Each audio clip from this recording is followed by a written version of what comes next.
আসসালামু আলাইকুম, কি অবস্থা সবার? আশা করি সবাই ভালো আছেন। আল্লাহর মতে আমিও ভালো আছি। তো অনেকদিন পরে আমরা যাচ্ছি সেই ধুমঘাট তরমুজ বাগানে। তো সবাই আমাদের সাথে থাকুন এবং ভিডিওটা এনজয় করুন। তো লেটস গো।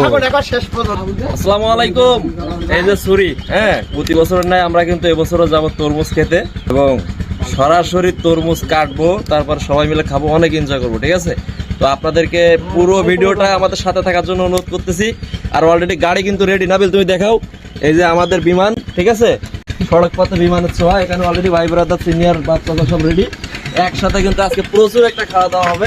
ঠিক আছে, তো আমরা সবাই একসাথে রওনা দিলাম। তারপরে ভেটকারি পৌঁছাই গেলাম। ব্রিজের উপরে উঠতেছি আমরা। তারপরে দুই সাইডের অপরূপ দৃশ্য দেখতে দেখতে আগাই গেছিলাম। এরপরে পৌঁছাই গেলাম। যাওয়ার পরে দেখছেন দুই পাশে অসংখ্য তরমুজ বাগান, দেখে মনটা জুড়ে গেল।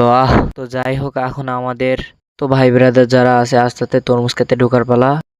ঢুকে যাচ্ছে। ঢোকার পরে এখন সবাই একটু রেস্ট নিচ্ছে একটা বাসার ভিতরে। এইখানে প্রচুর বাতাস ছায়া আছে। তো রেস্ট নেওয়ার পরে এবার তরমুজ খাওয়ার পালা। তো একটা না, প্রায় 1 মনের মতো তরমুজ আমরা নিব, খাবো, প্লাস বাসায় নিয়ে যাব।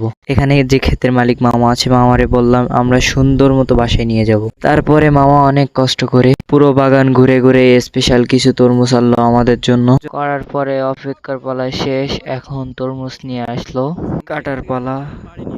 আমাদের ভিতরে যারা এক্সপার্ট আছে, তরমুজ এখনই কাটা হবে। কি একটা মজা লাগতেছে, সবাই একটা আনন্দ। তো তরমুজ কাটলেন, দেখতে পাচ্ছেন মাশাআল্লাহ কত সুন্দর লাল হয়েছে।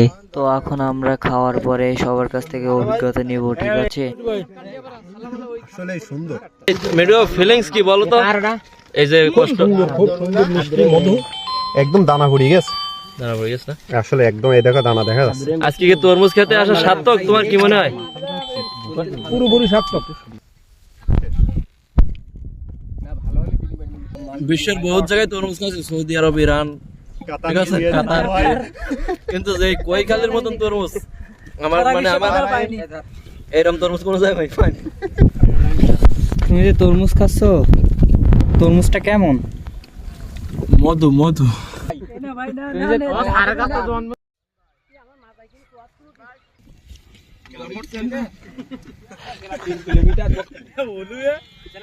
মধু মধু রসমালাই। তো যাই হোক, আমরা নিজেরা তো অনেক খেলাম, শুধু তো খেলে হবে না, বাড়ির জন্যও তো নিয়ে যেতে হবে।